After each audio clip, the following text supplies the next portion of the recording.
Hello everyone, it's Thumper the Rabid Rabbit. Welcome back. It's episode 24. Nice to see you again. I felt compelled to take out my new manure well, it's not new. My used manure spreader, which we got a heck of a deal in the used equipment store. So I'm very happy to have this. We can finally make use of our free fertilizer supply. One of our free fertilizer supplies, the manure from the pigs. We, of course, also have all the slurry, and we got ourselves a slurry spreader, so we can use that too. But for today, I'm just going to give this a try on the sugar beet we just planted. Because why not take a boatload of sugar beet and turn it into a boatload of sugar beet with a yield bonus? I do have a correction. I was looking at the last episode. I thought the silage harvest of the south field here and all the wildland, including the new plot of land, took 2 hours. That is incorrect. I did start at 8 a.m. on that, so it was a little over 3 hours.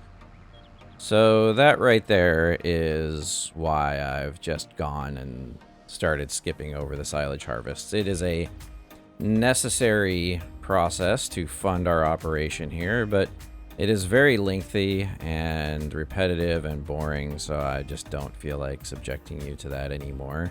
It's more fun to see how much money was made and then spend it. Alright, we're just doing single application here, so we're going a little bit faster. We weren't actually able to start with a full trailer load because part of being in the hard mode is that it also defaults the weight limit on the trailers. You can't overfill trailers. So this thing can actually hold more manure by volume than it can by weight. So we got stopped a little short of full volume.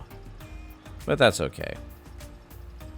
It's not going through it too quickly, so there's a reasonable chance we might... Well, at this rate, we might actually be able to do the whole sugar beet area without a refill. But we'll see how it goes. You can see missing a little bit of a strip on the edge there, letting the AI farmer do this, but trying to get over myself with my OCD tendencies and not let perfect be the enemy of good. So let's just let things roll here and get a layer of shit on the field to our benefit. And then we'll move on.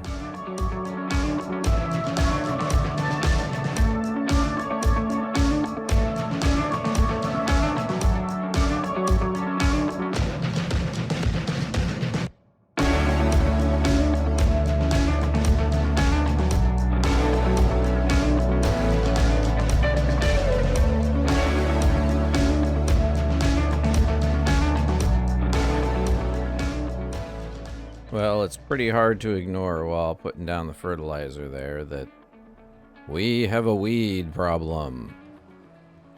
Not like a good weed problem. We have a bad weed problem.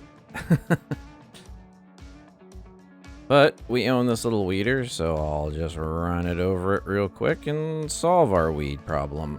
But I'll tell you, I really would like to get the larger weeder, because this thing is only 6 meters. And the price tag for the big 15 meter one is surprisingly affordable. It's only 45,000. This one we have is only 10, and we actually got it used. So it's not gonna sell for much. It doesn't get us very close to getting the new weeder. But new weeder would be valuable, because it would save a lot of time here. And as I have taken more to using the AI farmer, when you're using an implement that's 3 times as wide, then of course that means it's 3 times faster that the AI farmer will finish, which means it costs you 1/3 as much money to run the AI farmer, which it's a little bit here and there, but it adds up after a few times. So I wouldn't mind an upgrade. It's definitely on my list.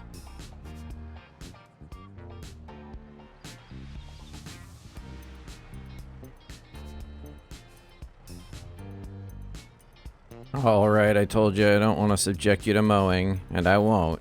But This is an interesting milestone here. I decided to wait until May when this was cuttable again, rather than planting the sorghum in April.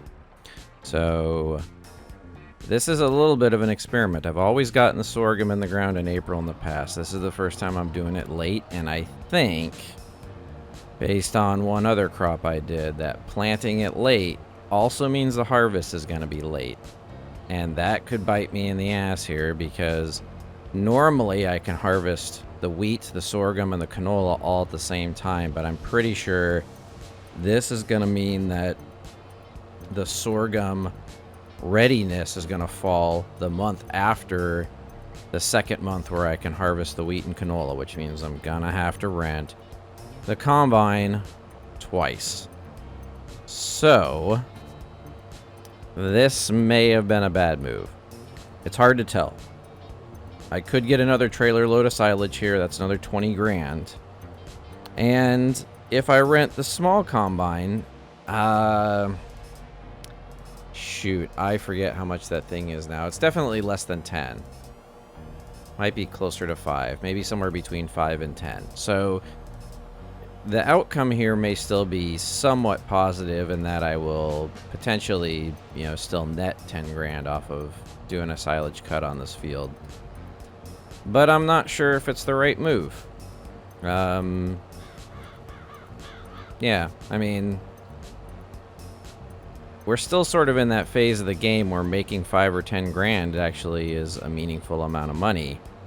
But as we scale up here, as we get production chains going, at some point, 5 to 10 grand isn't going to be as meaningful as just, getting maybe a larger combine and doing more fields all at the same time instead of having to get it 2 months in a row. But here's our net result. We got a full trailer load and an extra 4, which is better than our yield last time, so that's good. I think it's because we were fully fertilized from rolling it this time. And that is actually the true benefit of doing the grass harvest here, whether we had harvested it or not. Harvested it? Is that right? Sure, why not? We will roll this again now. We'll get the grass roller, and we'll get our double fertilizer for this field without having to lay down anything. That is where the true benefit of doing a grass cover crop between your other crops is.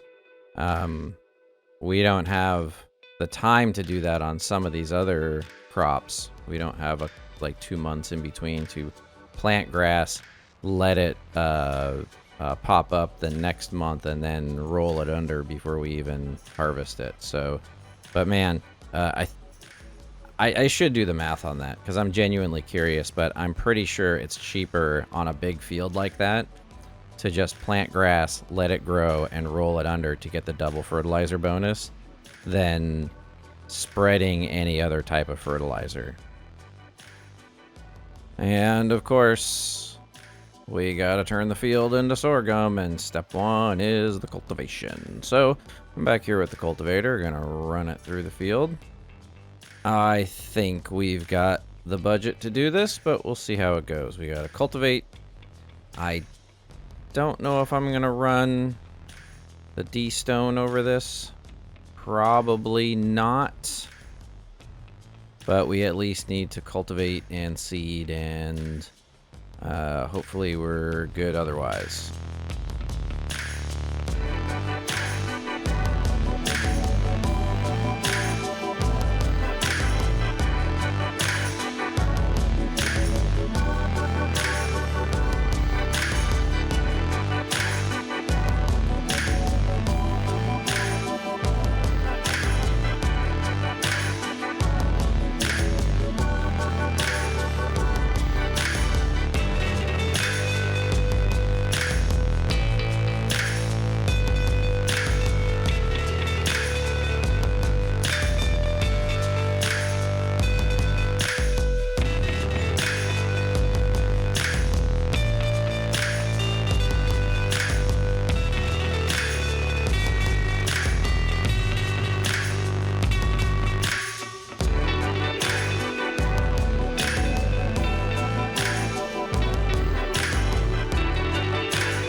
Alright, and we still have some money left in May, even with the sorghum planted. I opted to skip rolling. I don't know if I care enough about the 2 to 5% potentially there. What I care about more, because it costs about $2,600 to rent that roller, is the $2,600 for another trailer load of sheep, which brings us up to 52 out of our 65. And now I'm gonna have to decide whether we want to put one last trailer load of sheep in there to fill the barn, or whether we just leave a little room in there. Because the first load of sheep we put in there are getting really close to reproduction age. Actually, they are reproduction age. They're getting really close to reproducing. So I think we might just let the rest of the sheep barn fill itself out naturally. But of course, I've jumped ahead into June, and so that means there's weeds in the sorghum. So I need to run through with our weeder again really quick and remind you how much I really want a larger weeder. But alas, no money yet. So we'll just do it with the little one.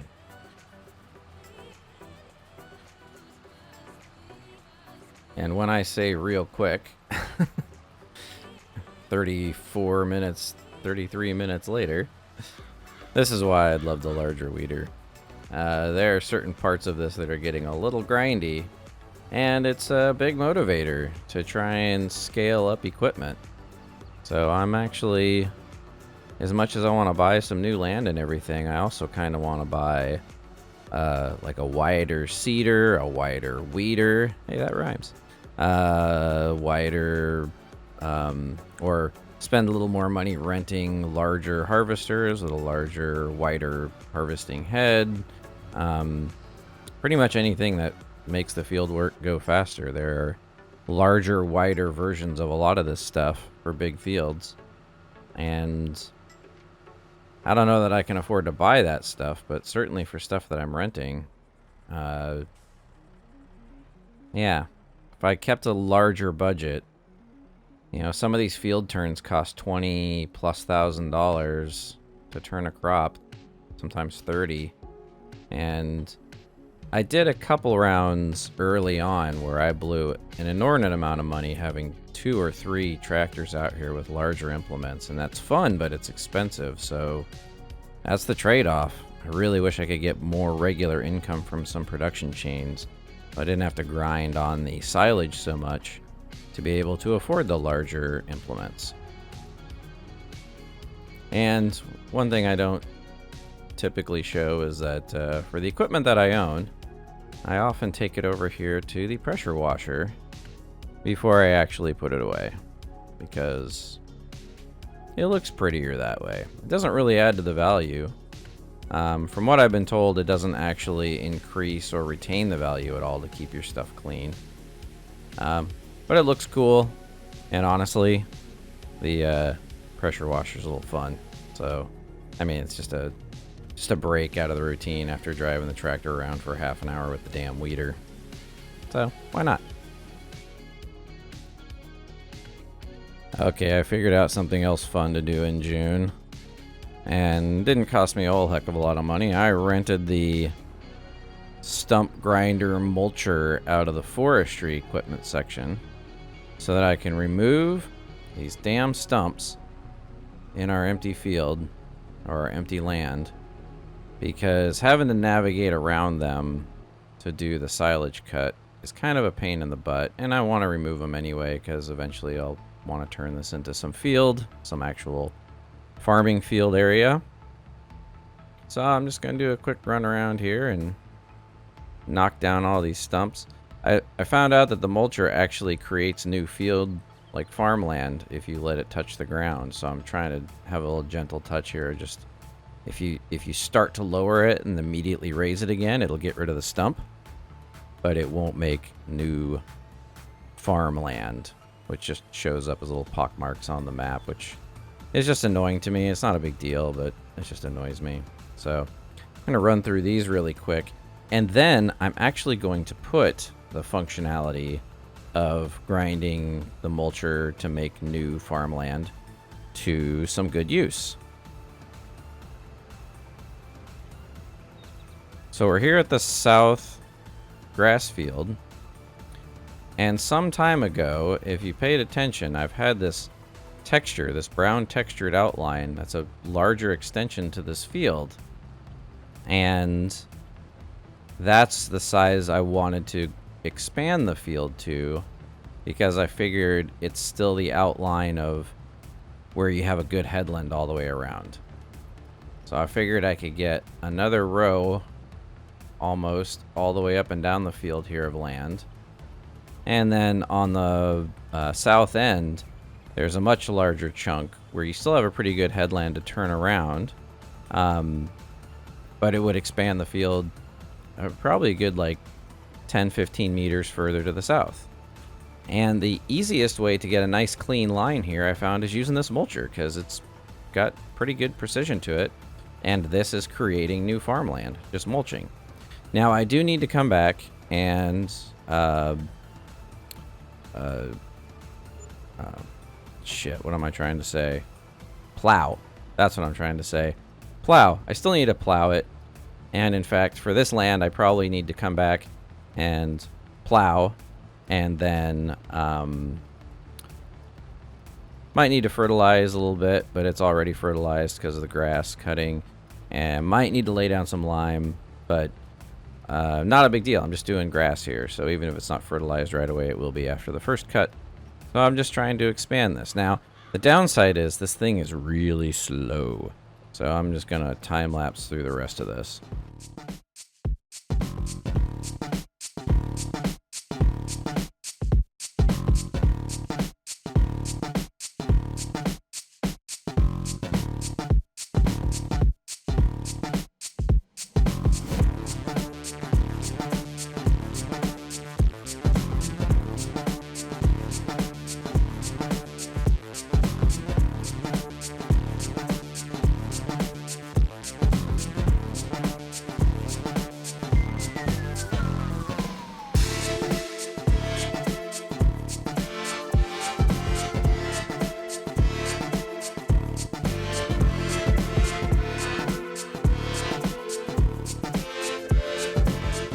Alright, with all the grinding done, I wanted to wait until after the silage harvest, which conveniently was the next day in July. So I just jumped ahead, and you can see usual 3 hours, but we've completed the silage harvest of the whole farm and wildland again. And, of course, we sold off the silage that was here, those 5 rows we had. Now we've got a little bit more than 5 rows this time around, so even better harvest. I like it. But you'll see our budget is up to $145,000. And perfect timing, because look what's in the used market. A plow. It's exactly what I needed right now. I was thinking about a bigger plow and like just renting or buying the bigger tractor, but this is actually a really good plow. I've used this on the other Elm Creek series when I first started playing, and I like this one a lot. It doesn't require too big of a tractor. It's got a reasonably wide working width that doesn't take forever, and on sale, so we'll take it.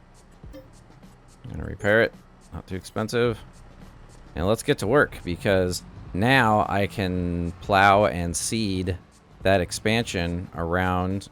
Oops. Around the south grass field that I just harvested.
And with our new expansion to the grass field all planted and ready to go, figured I'd lay down a little of our free fertilizer on it just for good measure. Make sure the yield is really good right from the start. Only a little bit of the edge needed the fertilizer. But that's a lot of activity for one day, so I think that'll pretty much wrap up episode 24 and conclude our full July day here. And that means in the next episode, it will be August, and that'll be harvest time for the wheat and canola, so we'll be back to harvesting activities.